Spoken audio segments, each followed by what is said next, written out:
आप देख रहे हैं बीजापुर समय। मैं आपके साथ खलील कलादगी। आज शहर बीजापुर में मुद्देबिहाड़ एमएलए एएस पाटिल नडहल्ली की प्रेस कॉन्फ्रेंस के दौरान होम मिनिस्टर एमबी पाटिल के समर्थकों द्वारा किए गए हंगामे पर होम मिनिस्टर एमबी पाटिल ने मीडिया से बात करते हुए कहा कि अगर मेरे समर्थकों ने ऐसा किया है तो मैं इसकी इजाज़त नहीं देता और साथ ही साथ नडहल्ली को अपनी ज़बान पर काबू रखने की नसीहत भी the home minister MB Patil ने। ಒಂದು ವೇಳೆ ನಡವಳ್ಳಿಯವರ ಮೇಲೆ ಇವತ್ತು ದಿವಸ ಏನಾದರೂ ಯಾರಾದರೂ ನನ್ನ ಬೆಂಬಲಿಗರು ಅಥವಾ ಇದನ್ನ ಮಾಡಿದರೆ ಅದಕ್ಕೆ ನಾನು ವಿಷಾದಿಸ್ತೇನೆ। ನನಗೆ ಅಂತದಕ್ಕೆ ಪರವಾನಗಿ ಇಲ್ಲ। ಎರಡನೇದಾಗಿ ಇವತ್ತು ದಿವಸ ನಡಹಳ್ಳಿಯವರು ಕೂಡ ಸ್ವಲ್ಪ ತಿದ್ಕೋಬೇಕು। ಅವರು ಎಲಬಿಲ್ಲದ ನಾಲಿಗೆ ಅಂತೇಳಿ ಬೇಕಾದಂತೆ ಚಿಲ್ಲರೆತನದಿಂದ ಮಾತನಾಡುವಂಥದ್ದು ಅವರು ಕೂಡ ನಿಲ್ಲಿಸಬೇಕು।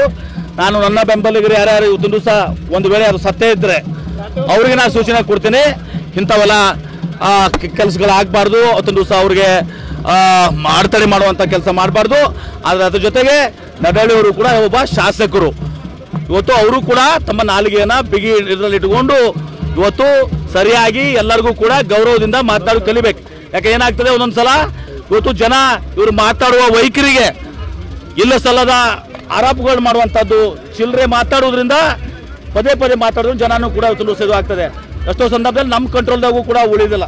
ಒಂದು ವೇಳೆ ಅವ್ರ ಮೇಲೆ ಏನಾದರೂ ಕೂಡ ಇದಾಗಿದ್ರೆ ನಾನು ಮಾಹಿತಿಯನ್ನು ತರಿಸ್ಕೊತೀನಿ, ಮಾತಾಡ್ತೀನಿ। ಅದಾಗಿದ್ರೆ ಅದಕ್ಕೆ ವಿಷಾದಿಸ್ತೇನೆ। ಅದ್ರ ಜೊತೆಗೆ ನಡಹಳ್ಳಿನೂ ಕೂಡ ತಿದ್ದುಕೊಳ್ಬೇಕು। और खबरों के लिए जुड़े रहिएगा आपके अपने चैनल बीजापुर समय के साथ।